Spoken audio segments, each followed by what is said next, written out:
Okay, today is Yud Ches, right? I think today is Yud Ches.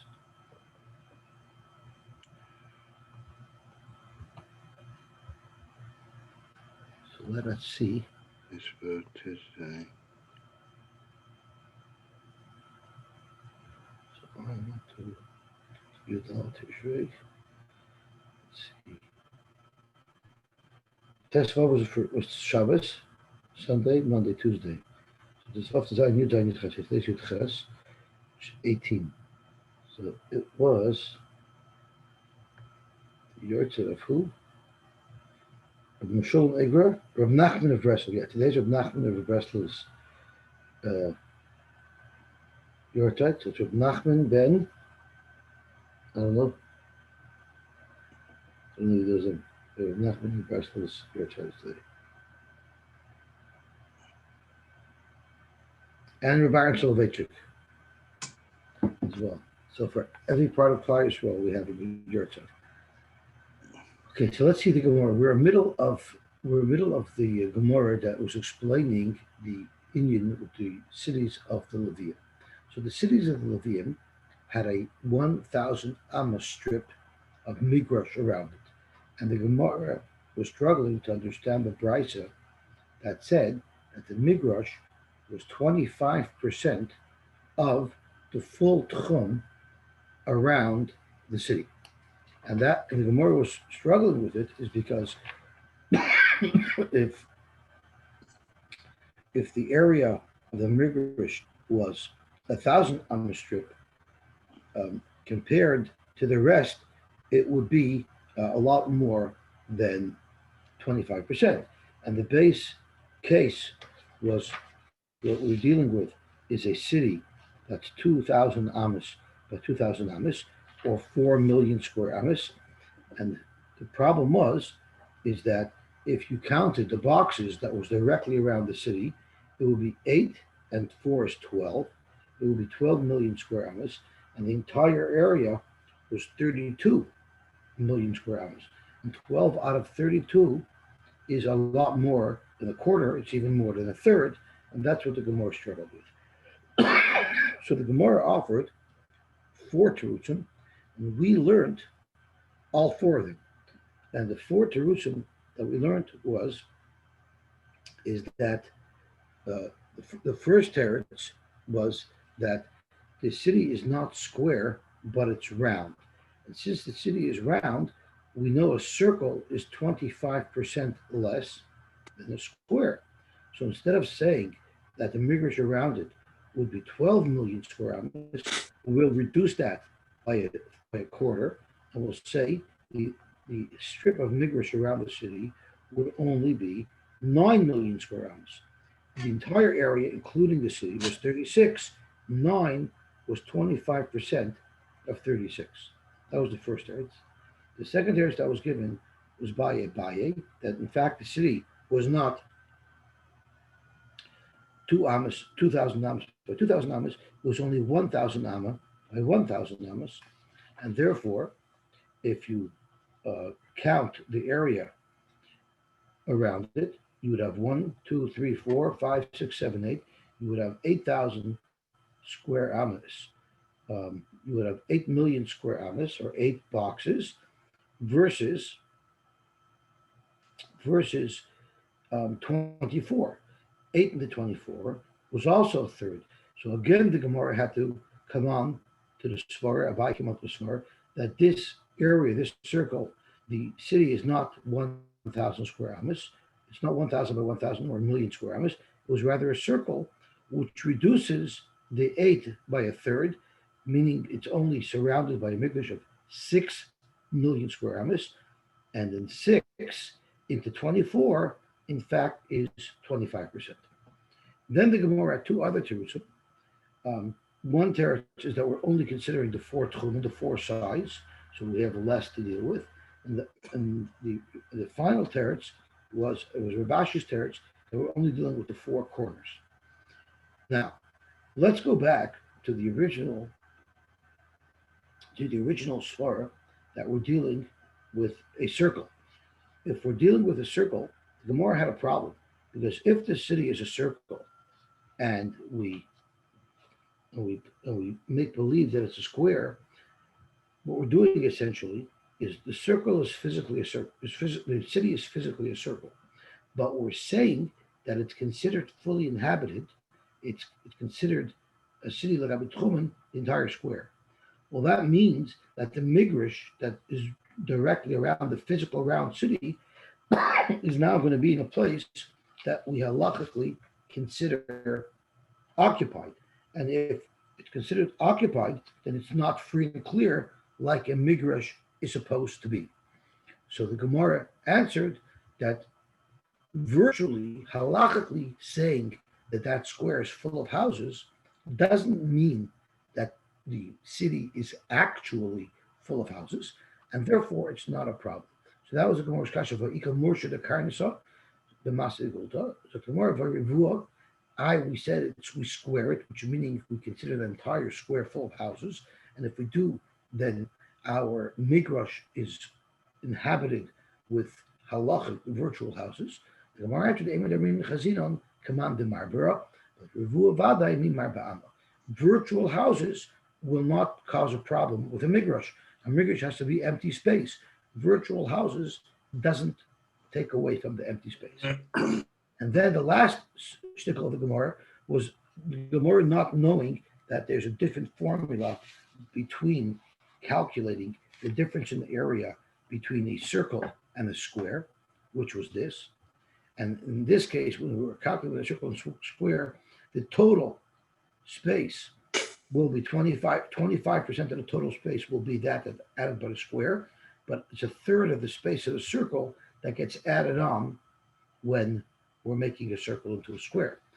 And the other formula is when you're dealing with a square, so you have a right triangle, its hypotenuse is not a third bigger, but it's actually more. It's 40% bigger, and that's why the 2,000 amma right triangle will have an hypotenuse of 2,800 ammas. And that took us to the end of the sugi, and I believe that's where we got up to yesterday, right around up to there. And now we're up to the Mishnah. I believe that's where we got up to yesterday. Zog the Heleb Gemara. Noisnin Karfif Leir. Every city, no matter where it is, we give it more space than it actually takes up, but we draw an imaginary ribbon around the city, and that ribbon is a little bit more than 70 amas. I'll just, for the sake of ease, call it 70 amas. And when we start counting the 2,000 amas of the tchum, we don't count it from the actual border of the city. We go out 70 amas, and then we start counting. Different there. The chumim loy armu karpov elebein shterois ayoris. There's no such thing as we just extend the city for no reason virtually and say the city automatically is 70 amas bigger all the way around. But rather, if you have two cities that are relatively close together and we want to fuse them together so that they're considered one big city, and therefore anyone who lives in either city, both cities become their Dalet Amas, and then they have 2,000 Amas from the outside of any one of these cities, then you use the concept of Karpov, and you don't say that the two cities have to be touching, even if they're somewhat separated, but if their Karpov joins them, that will have us look at the two cities as if they're one city. And this is how it's done. Now, the way I'm reading the Mishnah is according to the Havamin of the Gemara, but the Gemara will have another pshat in how to read this Mishnah.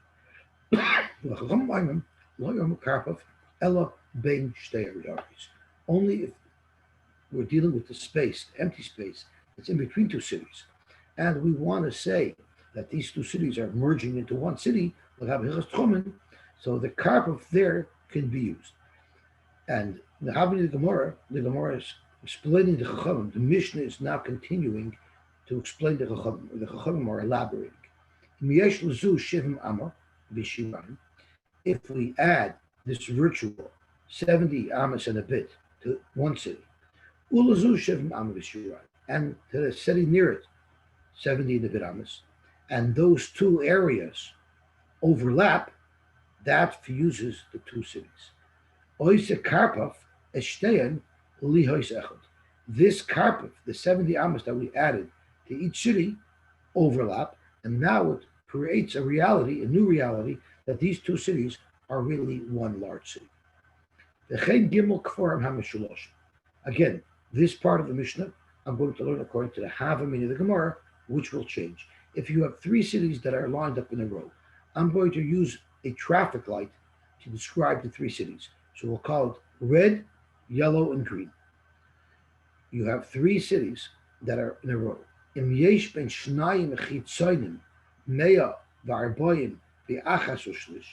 If between red and green there's less than this 140 plus amas, which means a carpet to each one, then also emtsoi esloshtam liyosechot. Then the yellow will bind them together.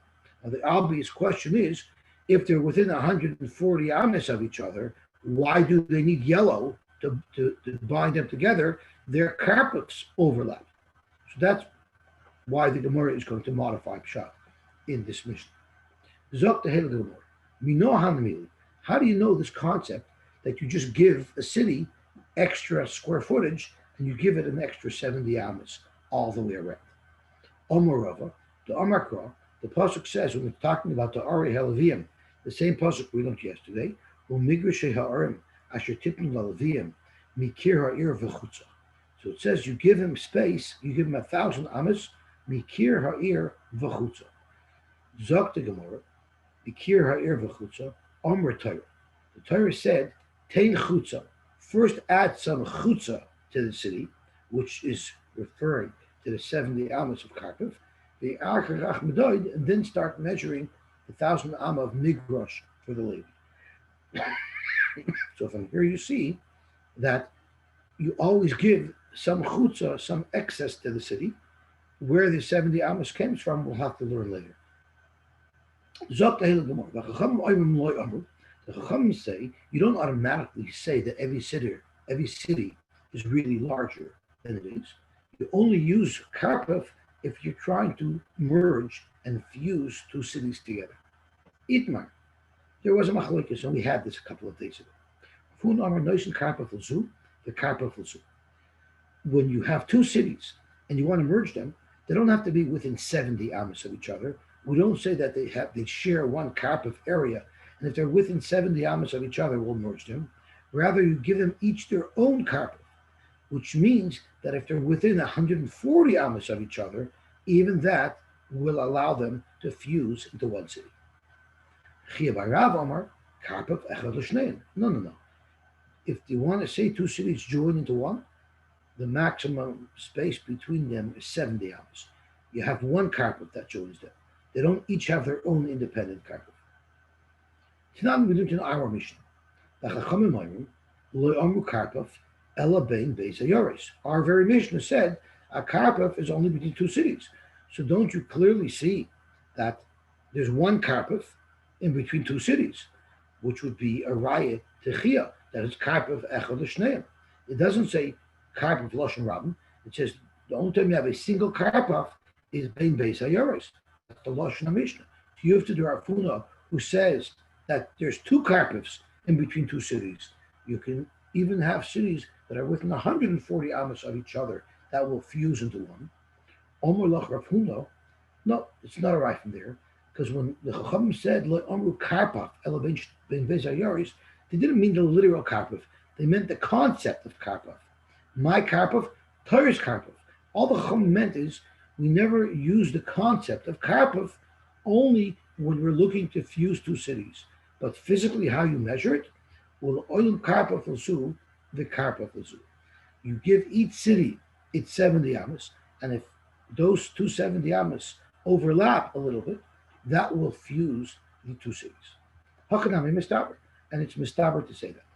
Midikatani seifa, since we learned in the seifa, im yesh lezu ayin amo v'shirayim, v'lezu ayin amo v'shirayim, the Mishnah says, as it's elaborating the Shita Chachamim, that when you have two cities and you give each city 70 and a bit, so there's a total of 140, and they overlap a little bit, Oise Karpov L'shnei, L'yoy sechad. That makes it one. So that's exactly what Rav Huna said. Shema mino. In fact, that says like what Rav Huna says, that as long as they're within 140 amas of each other, you join the cities. So if anything, it's going to be Shver Chia, who said that they have to be within 70 amas of each other. The Chia Barav. This seems to be a raya against Chia Barav, because Chia Barav says these cities, in order to consider them one, have to be within 70 amas of each other. Omla Chia Barav, no. I learned it from Shat. This Mishnah, when our Mishnah says over here, that's not an extension of the Chachamim. That's not elaborating on the Chachamim. To the contrary, the Chachamim oimrim loy omru karpov elevate de'ayoris. Period. This is not a Chachamim talking, and therefore the Chachamim hold, like Chibarav, that in order for two cities to fuse, they have to be within 70 amos of each other. So what is this Mishnah talking about? Zok the Gemara, according to Chibarav, this Mishnah is talking about not the Chachamim, rather Hamadi Rab Meir. That's going according to Rab Meir, who holds even a standalone city gets a karpov. So according to Rab Meir, where even a standalone city gets a karpov, if you have two cities that we want to join together that are fairly close to one another, there you give each city its own karpov, and therefore if they're within 140 amos of each other, we'll bond them together. But frankly, Gemara, Rab Meir, if it's Rab Meir saying this, why do I need him to repeat himself? Hatani l'reisha noisten karpov l'ir div Rab Meir. Rab Meir holds that any independent city has this karpov to extend its chum. Not only a city that's near another city, even if you have an isolated city that's in the middle of nowhere, it has it. So if an isolated city in the middle of nowhere includes the karpov around it, well then if I have two cities that are somewhat close together, they each have their own independent karpov, and of course, if they're within 140 amos of each other and their karpovs overlap, of course you would join them together. So why would your mayor need to repeat his halacha again by saying that if you have two cities that are within 140 amos of each other, that they join? You know that it's obvious from what he said that each city, independent of any other city, has a karpov. Zok the Gemara Tricha. Reb Meir needed to express his halacha in both cases. The Imayahi, if he would have only told me what he said in Jeresha, that a standalone city, we extend its boundaries to 70 amos all the way around, then Havamina chad lechada, v'chad letarti. I would have thought there's always one karpov. If you have one city standing alone, it has that 70 amma karpov around it. But if you have two cities together, you also only have one karpov in between them. And therefore you might think that according to Reb Meir, the cities would have to be within 70 amos of each other. Kamash Malon.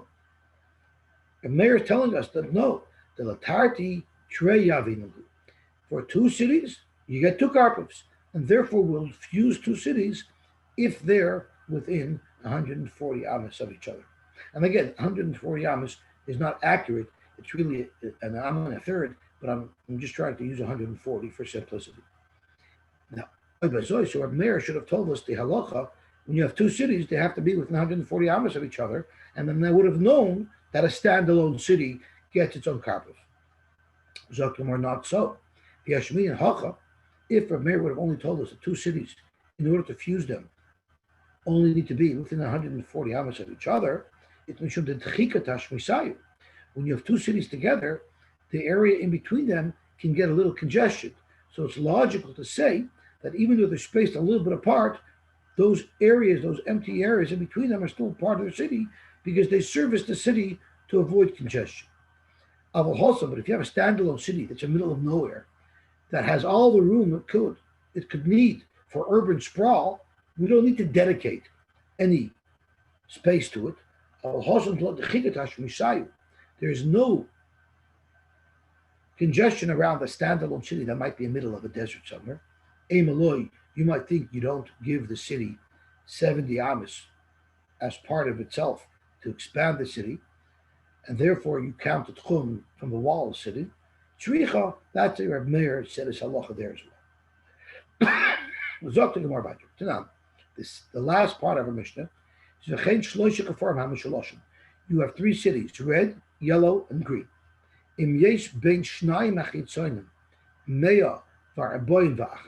If between the red and the green there's no more than 140 and 141 amos and a third of an amma, then only then then the yellow, which is in between the red and the green, then the yellow fuses and joins the red with the green. Let's analyze this halacha in the Mishnah.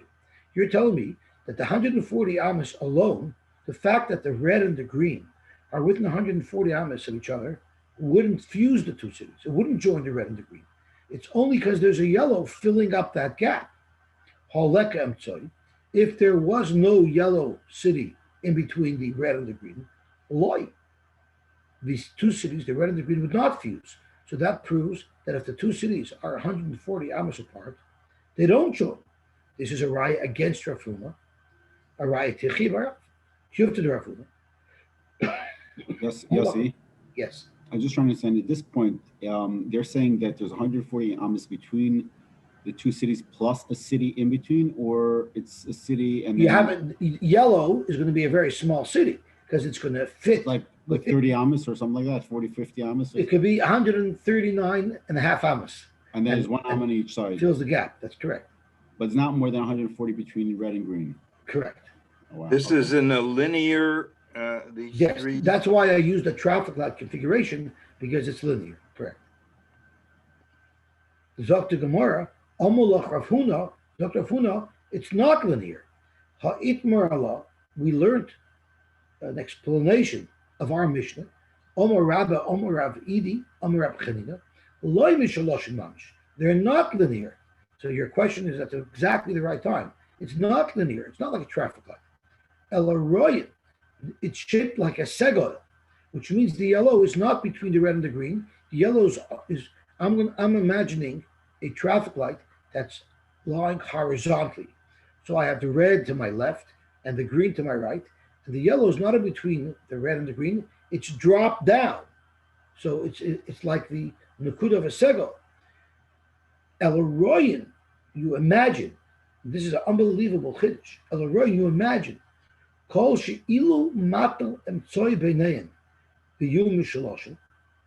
If you would move the yellow into the space that's in between the red and the green, and now in your imagination these cities are linear, and if you did that, the ein ben zeh lezeh elakuf mem ama the achas shlish, and there's no space, not between the red and the green, but between the yellow and the red, and the yellow and the green.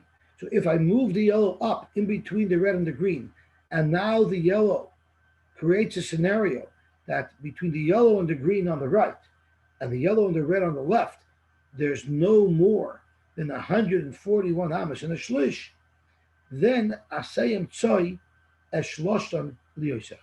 Then the yellow will fuse together the red and the green. So now we're changing Mechi. Now we're saying that there could be a lot of space. There could be miles and miles and miles between the red and the green.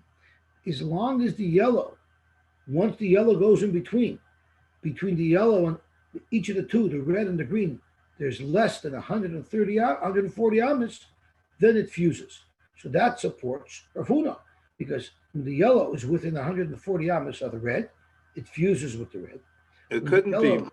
Let me just finish. And when the yellow is within 140 amos of the green, it fuses with the green. And now we have an imaginary linear city that goes across all the way from the red to the green. I'm sorry, what are you saying? Yeah, there's a limitation. It couldn't be miles and miles of the red and the green, miles and miles. Why not? Why? Because it still has to be 140 amos to the orange. So I'm happy you brought that. I'm happy you brought it up. Actually, now we're changing from that. Now we're not saying that the maximum space between the red and the green is 140. Now we're saying the maximum space between the red and the yellow, and the green and the yellow. I know that. 140. I can have 10 miles in between them. No, and I can have the yellow fill up enough space that from the yellow to the green, they'll be less than 140 amas, and from the yellow Ah. to the red, they'll be less than 140 amas. I see. So But in essence, yellow is a very large, could be very large, long. Correct. Okay. so in essence, we're giving 70 plus each one. Which is consistent with Rapuna. Right. That's So our if Rapuna learned. they're all the same size. If they're all the same size, then there's a limitation. there will be a limitation, which would be the size of the city plus 140 amas on either side. Right. Exactly. Okay. Zok the Hilul Gemara. But you have to understand, this is a massive, massive chiddush, because now really red and green are very far apart, and you're imaginary moving some third city that has nothing to do with this equation, and stepping it in between the red and the green, and you're saying magic. Now they're one city. No, it's So if you linked. think about it, it's a chiddush that's off the charts. How is it linked? Just because it's the color They're yellow linked by the by the configuration. Because yeah. there's a configuration of a segel, but you're literally taking a city and relocating it in your imagination to create this link. How far can yellow be from red and green? So the Gemara is now the Gemara is going to drill them. These are all good questions. So let's see what the Gemara says. Omer le Rav Abaye, Kama Yehei ben Chitzon le'emtzoi. How much can there be? And this is not Mechi's question yet. This is David's question. How much space can there be between green and yellow? How much space could there be between green and yellow? Amarle, I'm sorry, I apologize. This is Mechi's question. How much could there be between green and yellow? Which means my segol, the lower dot in the segol, which is my yellow city, how far could it be from the two side cities? Amarle, Abaye answered, Alpayim Amma. The furthest it could be is at 2,000 amas, which is the Shir Tchum. So, Frek Rava, Atu the Amrit, you just told us. Now let's refresh our memories. Before I read this Gemara, I want to go back to this picture. Remember, we had the city that was in the shape of a bow. We had that halacha, and there was a shaila if this imaginary bow line, which is where we say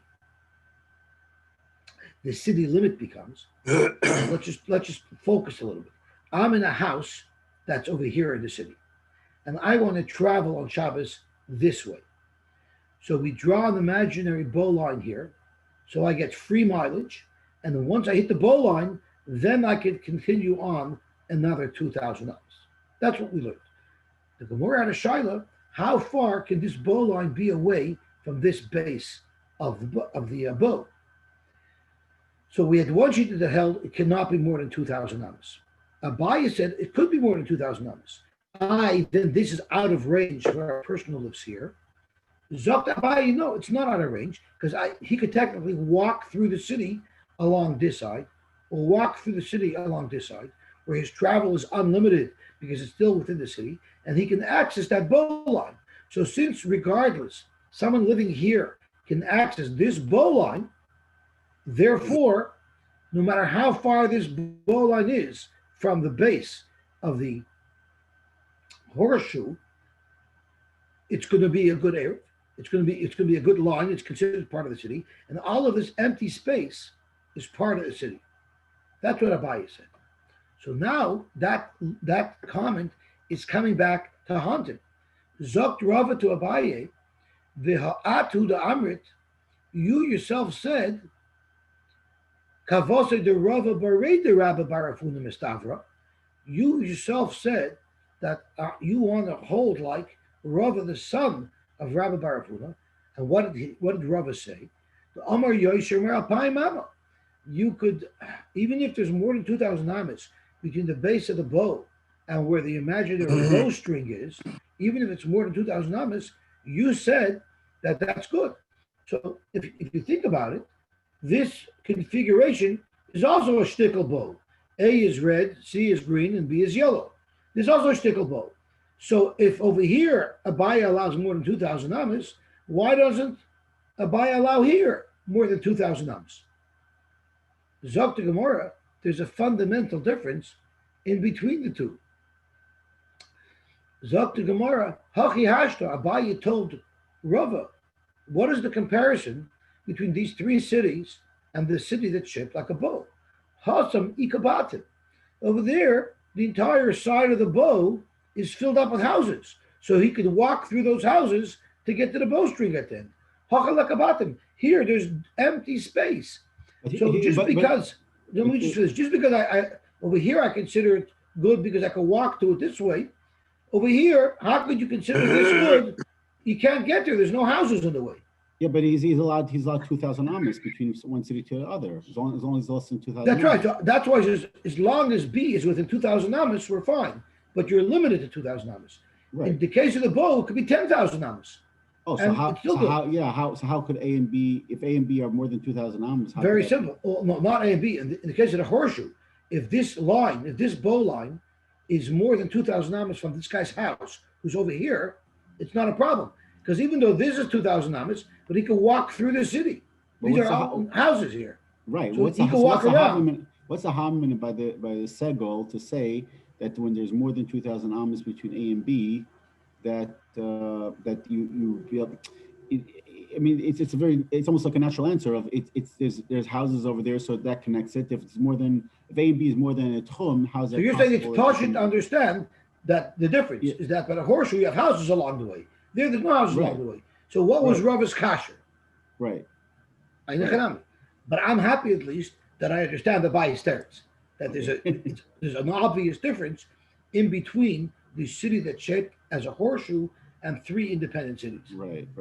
The reason why I'm happy that I understand the bias teretz is the next teretz is going to be exceedingly difficult to understand. The next teretz to the next kasher. So Zok the Gemara. Now the Gemara is so now we discussed Mechi's question. Now we're going to discuss David's question. The Omer lei Rava Labai Kam Yehei Ben Chitzon LeChitzon. How much is the maximum distance between city that's red and the city that's green, or in the Archbishop's picture between A and C? Fragt the Gemara, what do you mean Kam Yehei? My nafka lechmina. It shouldn't matter as long as yellow is big enough to fill the gap. Kol she'ilu machlis emtzoi beinein vein zel zeh elameya v'arboim v'yachos shlish afilu dalar alof nama. Even if there's 4,000 amas, it doesn't make a difference. As long as the city of yellow is big enough to bridge that gap and only leave a maximum space of 140 amas between yellow and red and between yellow and green, it should be fine. So there should be no limit to how far apart red and green could be. Amalei, you're right. But the Amar of Rav Huna said, going back to the bow-shaped city, a city that's in the shape of a bow,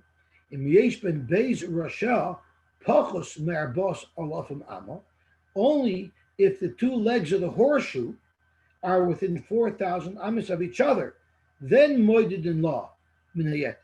Then you make this imaginary bowstring and the entire hollow area in between the two horseshoe legs are incorporated into the city.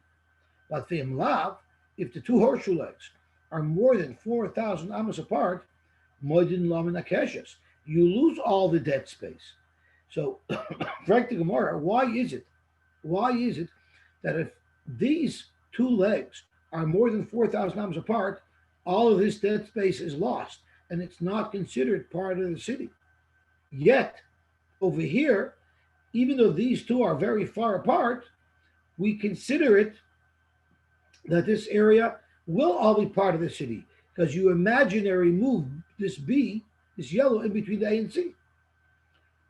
What's the difference?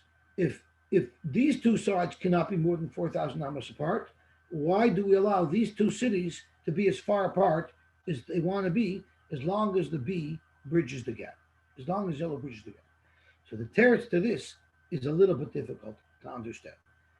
Zog to Gemara, Amalei, Hosam lekalamemer mali.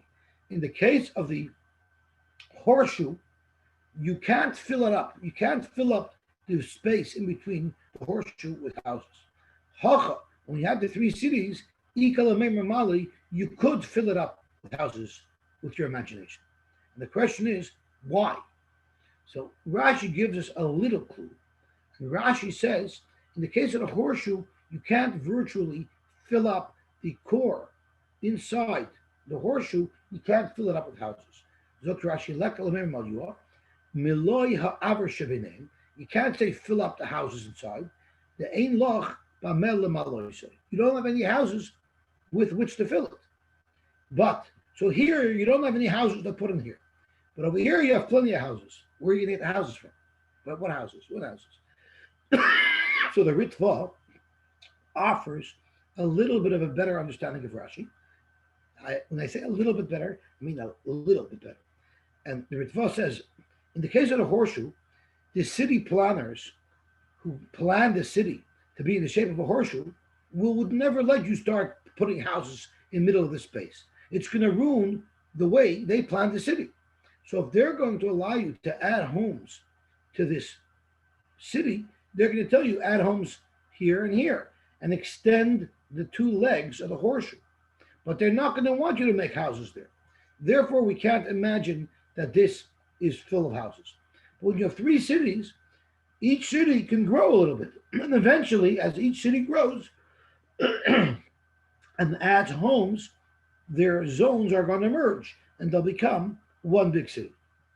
So that's how the Ritva explains Rashi. Tosfos has another approach, which is also difficult to understand. And Tosfos says that if who's asking the Shaila? The fellow who lives right over here in the horseshoe. He's asking the Shaila, where is my house? Where do I start counting the 2,000 amas of my trub? Do I count it from here, which is really where the end of my city is? Or do I get this extra space up to the string for free? And here is where I count my 2,000 amas. Zok Tosfos. If you're going to count your 2,000 amas from here, then we're making believe like you're here. If we're making believe like you're here, then you can no longer go 2,000 amas to the other direction because you're here now. So by relocating you virtually to the bowstring in order to extend your range to go down, you're automatically losing the range that you have to go up. Because if we're imaginary, taking this, which is where your house is, and bringing it here, we're actually reducing the distance that you can travel to the other direction. And therefore, we don't do it. But over here, who's asking the Shaila?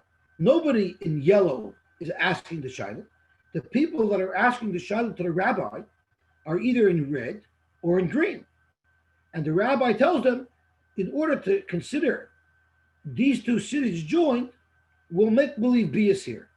But that's only from people, from the perspective of people that live in either red or green. But if someone in yellow asks the Shaila, yellow doesn't move. Yellow is exactly where he is. He has 2,000 amas in every direction. So since he's not asking the Shaila, we can split reality. And we could say from A and C's perspective, we'll look at it as if B is in between them. But from B's perspective, B is exactly where it belongs. That's Tosfos Shita. So they're neither one are slammed down, push it to Svaris, but that's what I came up with after analyzing it as best as I was able to. Zok the Heilige Gemara weiter. Here's an interesting story. Omer Reb Safra l'Rava. Reb Safra told Rava, they had just such a situation. Harei b'nei Akistafine. There were two cities, Akistafine and Ardashir, and each of these two cities were situated on opposite sides of the Tigris River. This was in Bavel. This was in Iraq. The Tigris River runs through the city, and there were two cities, one on one side of the Tigris River, one on the other side, and the Tigris River, where it's between these two cities, is much more than 140 amas. So these two cities are separated, and at first glance, there are two independent cities. It's like Buddha and Pest. I was thinking the same thing, like Buddha and Pest, exactly. So they're one city, but they're really separated by a large river, by the Danube. So Harei b'nei Akistafon, the Meshchinen Lutchuma mehagis Ardashir. If the b'nei Akistafon want to go in the direction of Ardashir, they'll cross the river, go to the end of Ardashir, and go 2,000 amas past Ardashir. Clearly, they perceive it that Ardashir and the Kistafon are two parts of one city, exactly like Buda and Pest. But the problem is, how could you do that? These two cities can't be connected. There's a huge river in between them. That's a lot more than 140 amas. And uvanei the Ardashir mashchinin lutchuma mehagisa the Kistafon.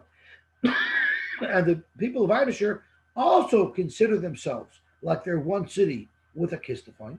And when they're traveling in the direction of a Kistafon, they'll continue traveling an additional 2,000 amas past the Kistafon. The problem is, Ho'ika Diglis to Mavsika, there's the Tigris River that separates these two halves of the cities. Yeser Memei of Arbaim V'achos Shlish. So how could you possibly do that?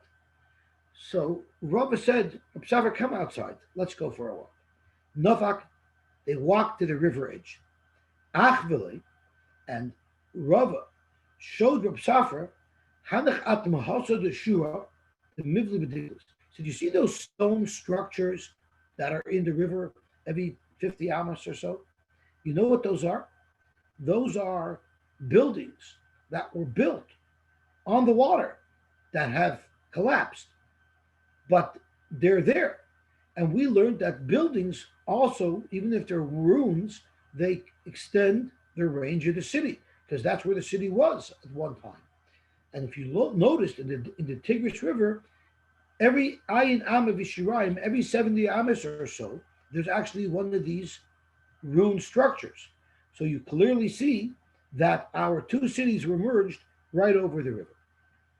And that's why we're allowed to carry that way. Okay, Zok Tahilade Mishnah. Now, we're not even yet starting today's daf. If we finish the Mishnah, we'll at least start today's daf, but we only have 6 minutes left. Zok Tahilade Mishnah. When you measure the tchum, how much of a measuring tape do you use? You don't use a laser measuring device, and you don't use a tape measure. Ein moedidin el bechevel shel nun am. You have to use a rope that's 50 amas, lo pachos v'lo yoser. It cannot be longer than 50 or shorter than 50. It has to be exactly 50 amas. That's a very specific length that you have to measure with. So if you think about it, if you're measuring 2,000 amas and you only have a string that's 50 amas, you're going to do 40 measurements of 50, because 40 times 50 is 2,000. And we're going to see why that distance is so very specific. When two people are measuring, we each hold a rope. At what height are we supposed to hold the rope? Zokt Rashi, Zokt the Mishnah, hold the rope at your chest. Now, if I hold the rope at my chest and you hold the rope at your knees, then the rope's not going in a straight line, which means I'm not getting my full 50 amas. I'm getting a little bit less than 50 amas. So in order to maximize the distance that Chazal is giving us with the tchum, they want to make sure that you at least hold the rope in such a way that you're getting the full 50 amas out of it. So they decided to pick the lathe. There's nothing specific about the lathe that they decided. I guess that's a convenient height, so they want everybody to hold it at that height. Zot the Gemara. If these two people were measuring, they reached a canyon or a ditch. So what is unique about a ditch? It has an incline. It goes down and then it goes up again. So if you measure straight across in a straight line, of course, 50 amos will go a lot further than if you measure the incline and back up.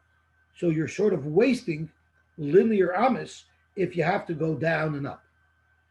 Or together, or if you encounter a gate or a hill. So the halach is mavliyoi. What does it mean mavliyoi?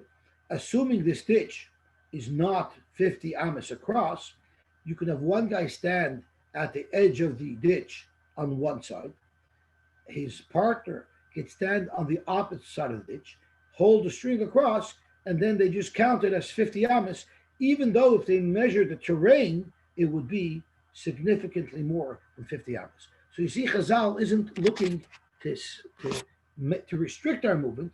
With the 2,000 amas, they're helping us measure it in such a way where you're getting the maximum distance.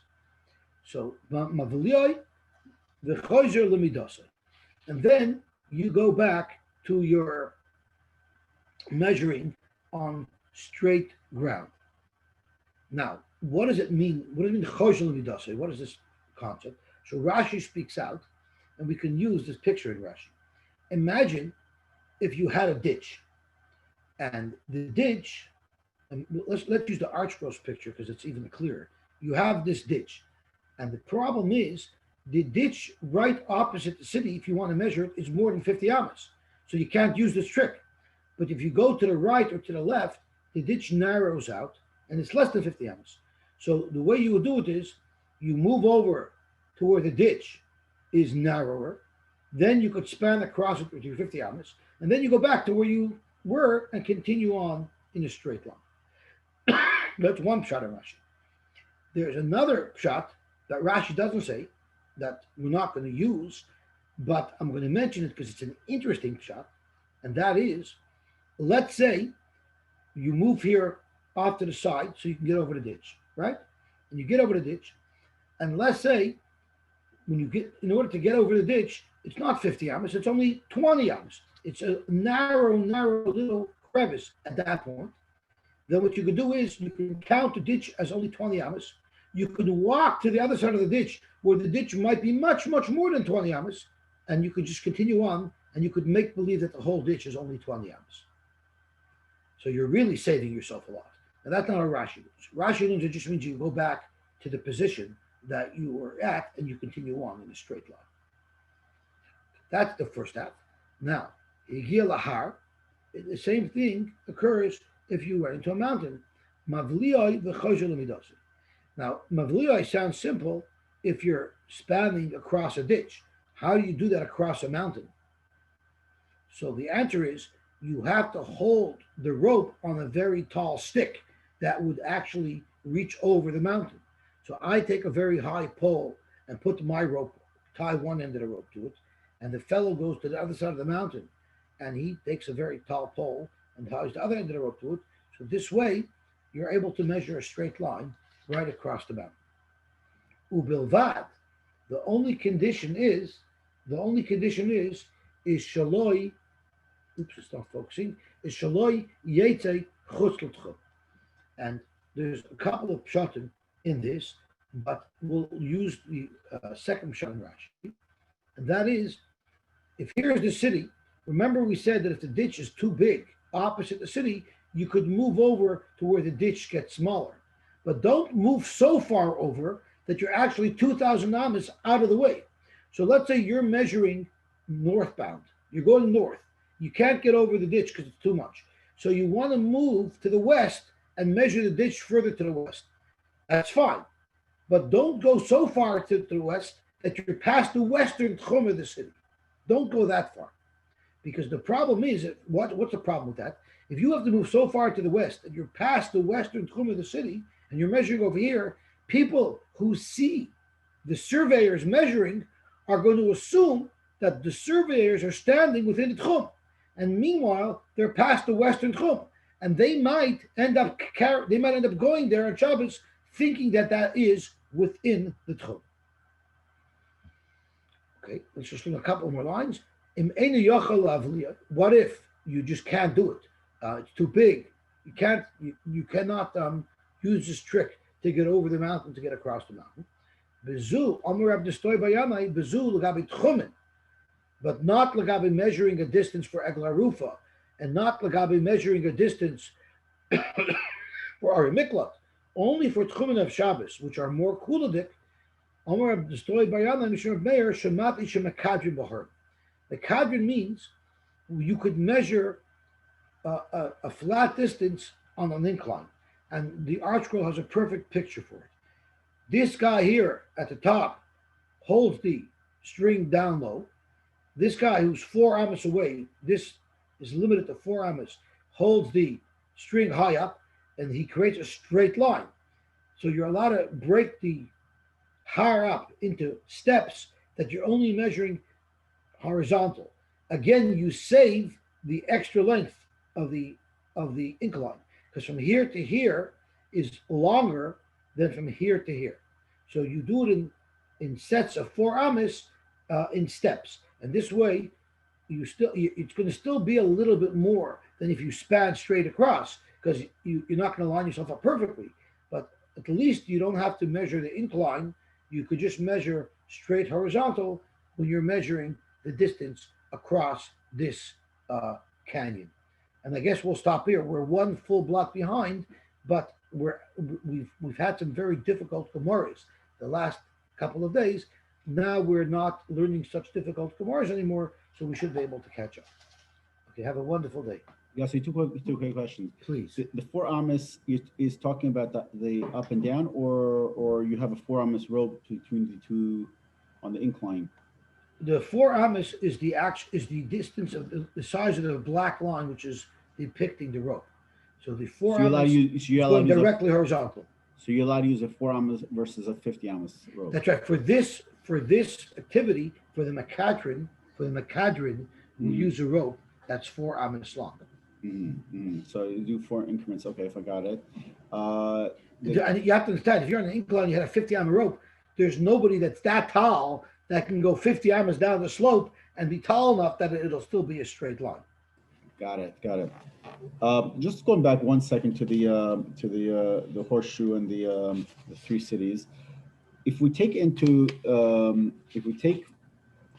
assume this rule about adding the city, right, B to A between A and C, there is a considerable difference between that concept and more than 4,000 amas between the two ends of the city, because between the 4,000 amas, more than 4,000 amas between the two ends of the city, there's no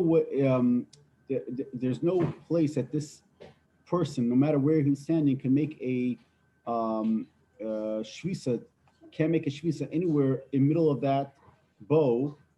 In the middle of the bowstring, Make a shvisa. He would have no access to the area in the middle of the bowstring because it would be more than 2,000 amas on this leg and more than 2,000 amas on this leg. Exactly. So there's no possible way that he could have made a shvisa over there. So therefore, we have to come to the concept that it has to be less than 4,000 amas. So therefore, he can walk around the city and he can access that center bow by making a shvisa by less than 2,000 amas. In the case of the cities, as long as they're always within 2,000 amas, A and B and C and B are always in 2,000 amas, and we obviously believe this concept of adding the city in between A and C. There's always going to be a possibility that he can make a shvisa somewhere within his 2,000 amas. Meaning there is, in a sense, that there is a difference. I do see a difference between. But he wouldn't be able to get from A to C. Even if he gets from A to B, he can't get to C. Why not? He can go from A to B to C. No, because if his tchum is A, then he can go. He has this perimeter, so he can go to B. He doesn't now automatically become a resident of city B. You need to fuse everything together to create that reality. Okay, but it's okay. Again, we're assuming this concept that you're allowed to move the city B between A and C, and that automatically gives you that space. You're saying, but if I hear you saying. In order to do that, we say he has to be able to get there. So you're saying, why don't we say something like similar to the bow? I hear. Okay. All right. Here. The terutzim are still. This is the most difficult part of the daf for me because the svaris are funny, right? Right. Here you would never consider filling. Here you would fill. So you have the mitzvah svar. And Tosfos svar moving here, Right, but I'm saying, Once right, I I'm saying, but what, make sense. for some reason, in my head, I say there is a difference because once you move B to A and C, the Once you move linear, it, but the question is, can you move it? In order to be able to move it, you have to have some connection. See, in the bow, right, even before you do any halachic creativity, right, he can walk around without right. any special variances. He can get to that string. And once he can get there without any variances, now we'll say the They string can't, is but he like can't, it closes in the city. but he can't get to center. He can't get Sure, to, he could, because he can walk through the city to here, and then he can walk up to 2,000 amos. no, but I'm saying, but in the case where it's more than 4,000 amos, we were He talking about can, this where, right? That's why if it's more than 4,000 amos, you don't close the city in. If you would close the city in with this imaginary string, right. then he can go anywhere. No, I'm Because in saying, order to allow that, in order to use this imaginary line, you had to be able to get there even without imagination. right, right. So that was a bias. That was a bias. What's it called? But who asked the question? Somebody asked the question right for the Mishnah. If If here you can't be more than 4,000 amos apart, why yeah, could you be more than 4,000 amos apart over here?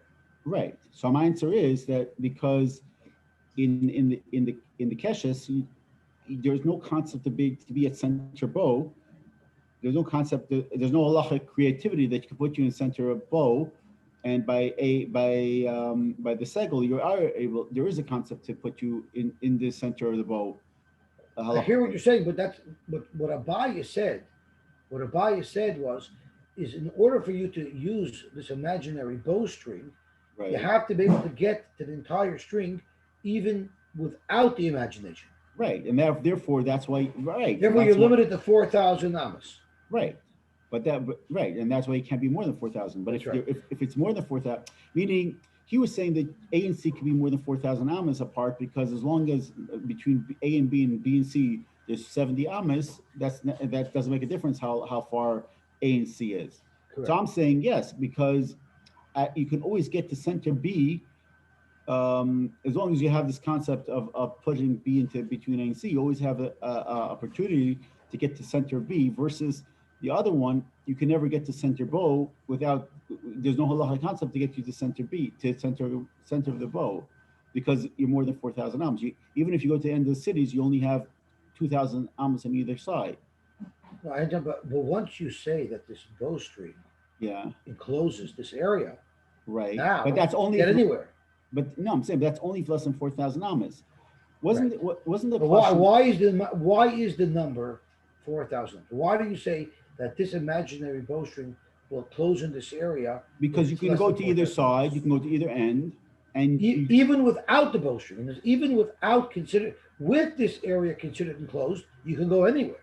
But right, even if this area was not considered enclosed, correct. You can you go to still center get to bowstring. any point along this string without any variances because your city actually goes right up to the edge of the string. Exactly. Right. So that gets you Here, without any variances, without using this imagination of moving the B, there's no way to get from A to C. correct because well you could get to center if it was less than 4,000 ohms, you just have the same thing. You have less than 4,000 ohms, you can get to center. If there was less than 4,000 ohms between A and C, right, you can still. we're trying to say now that there could be an unlimited amount of space between A and C. Yeah, but right because we're assuming this concept of this variance of allowing B to come into A and C. Right, but you cannot say the variance unless even without the variance you can get along this line. Or just like over here, you wouldn't allow the variance of this imaginary line unless without the variance you can get to any point along the line. So too here, in order to allow the variance of moving B in between A and C, you would have to be able to get from A to C without doing that.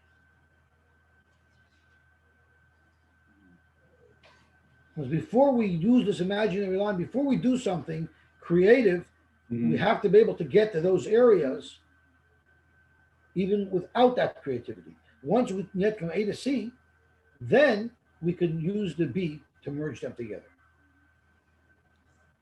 For some reason, there's still something different between the two of them because there's no concept I mean, I'm not either not understanding something or something I'm not explaining myself properly. In the bow, there is no concept of moving anything. The only concept you have is creating this bowstring if it's less than 4,000 amas. That's the only allowance you have, right? But in the A and C, you always have you do have this concept of moving the beat between A and C. So automatically that extends A and C's